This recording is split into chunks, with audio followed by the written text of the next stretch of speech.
भाई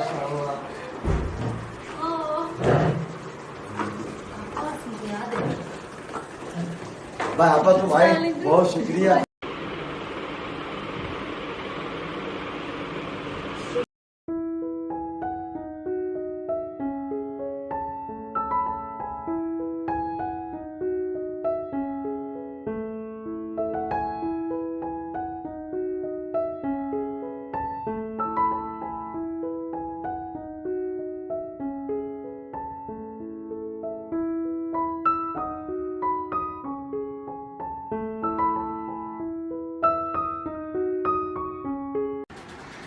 अस्सलाम वालेकुम एवरीवन। आज मैं आपसे एक ऐसी चीज़ शेयर करने जा रही हूँ जो जब मैंने सुनना शुरू किया मुझे वाकई लगा कि हाँ ये तो सच है और यही हकीकत है। और इस साल मैंने इस चीज़ को बहुत बार सुना और उस पर अमल करने की बहुत कोशिश की और अल्हम्दुलिल्लाह उससे मेरी ज़िंदगी में काफ़ी तब्दीली आई। तो मैंने सोचा ये मैं आप सबसे भी शेयर करूँ। शायद ये चीज़ को हम जानते होंगे, आप भी शायद मैं कहूँ तो आप इसे जानते होंगे, लेकिन कभी कभी जब हम उसे एक अलग स्टोरी के ज़रिए सुनते हैं या कोई अलग सेंटेंस बना के सुनते तो हमें लगता है कि हाँ वाकई ये चीज़ ने वाकई मेरे दिल को छू लिया। तो मैंने सोचा ये मैं आपसे भी शेयर कर लेती हूँ। तो ये मैंने बहुत अच्छी चीज़ एक बहुत सारे बयानों में सुनी है और पर्सनली भी सुनी है लोगों से कि जो कहते हैं ना थोड़ी सी मज़े के लिए जो इंसान थोड़े से मज़े के लिए ये कर लेता है वो कर लेता है, तो कहते हैं थोड़ी सी मज़े के लिए गुनाह ना करे, क्योंकि क्या होता है मज़ा तो निकल जाता है। अब मैंने अल्लाह की कोई नाफरमानी अगर हम ले ले तो मैंने थोड़े से मज़े के लिए वो तो कर लिया, लेकिन अब वो थोड़ा सा वक्त तो निकल गया, मज़ा भी चला गया, लेकिन क्या हुआ गुनाह हमारे साथ रह गया। अब वो गुनाह क्या होगा? वो गुनाह हमारे साथ कब्र तक जाएगा, वो आखिरत के दिन हमारे साथ हशर के मैदान में खड़ा होगा और हमें क्या करेगा? जहन्नम में छोड़ के आएगा। तो हमें क्या करना है कि हमें थोड़े से मज़े के लिए गुनाह नहीं करना है। हमें ये याद रखना है कि ये मज़ा तो ख़त्म हो जाएगा पर ये गुनाह हमारे साथ चलता रहेगा चलता रहेगा चलता रहेगा, और आप तो जानते हैं इसका एंड कहाँ होना है। और उसी तरह थोड़ी सी मुशक्क़त के लिए आप नेकी करना ना छोड़ें, क्योंकि क्या होता है कि जो थोड़ी सी मुशक्क़त होती है ना उस वक्त वो भी निकल जाती है। जैसे कि अब मुझे तहज्जुद में उठा नहीं जा रहा है या फजर में उठा नहीं जा रहा है नमाज के लिए, और वो मुशक्क़त होती, तकलीफ़ होती है, आप सब जानते हैं, मुझे भी होती है। तो वो तकलीफ़ होती है तो हम क्या करते हैं कि अरे सो जाते हैं ना, उठ के कज़ा कर लेंगे, क्या मुशक्क़त की वजह से। तो क्या होता है थोड़ी सी मुशक्क़त की वजह से आप नेकी करना ना छोड़ें, क्योंकि क्या होता है कि मुशक्क़त का वक्त तो ख़त्म हो जाता है लेकिन जो नेकी रहती है वो भी सेम आपके साथ कब्र तक जाती है, हशर के मैदान में आपके साथ खड़े रहती है। और नेकी क्या करती है? आपको जाके जन्नत में छोड़ आती है।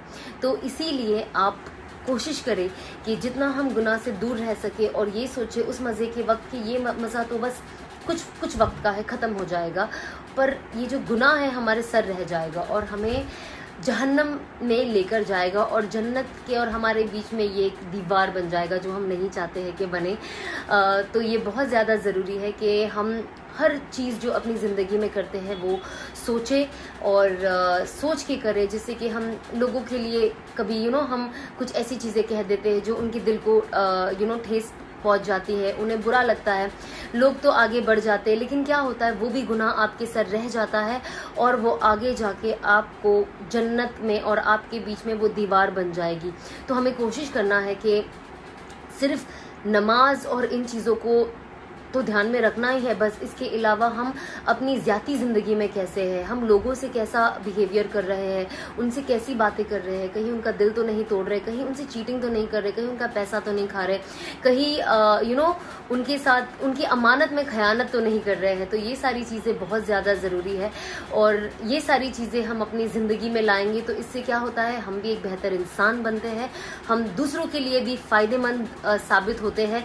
और सबसे बड़ा अल्लाह हमें देख रहा है। कभी कभी हमें अच्छी चीज़ करने का या अच्छा रहने का इस दुनिया में उसका रिटर्न नहीं मिलता, बट हमें याद रखना है रिटर्न हमें दुनिया से नहीं, हमें आखिरत में अल्लाह से चाहिए। तो बस ये मुझे आपसे शेयर करना था क्योंकि ये चीज़ मेरी लाइफ में बहुत बहुत बहुत डिफरेंस लाई। और आप देख रहे हो आज जो मैं कह सकते एक अलग इंसान जो बन गई हूँ और ये चीज़ ने मेरी लाइफ में बहुत पॉजिटिवली इम्पैक्ट किया है, ये दो चीज़, इस पे हमारी पूरी ज़िंदगी बेस्ड है, यू नो। और इससे ही हमारी देखा जाए तो पूरी ज़िंदगी है, पैदा होने से लेके कब्र की घड़ी तक। तो बस मैंने सोचा आप सबसे भी शेयर कर दूँ, ताकि यू नो हम जो अपने लिए मेहनत कर रहे हैं, अपनी जन्नत के लिए मेहनत कर रहे हैं, हम अगर दूसरों को भी साथ लेकर चले और उनकी भी जन्नत बनाने में उनकी मदद करें, तो इससे अच्छा क्या ही बात होगी। उखरिजत लिन्नास, you and I have been created for the betterment of mankind. So ya Allah, what do we do? Tahmaruna bil maruf. With your actions and your word and your speech, go and tell everyone what pleases me.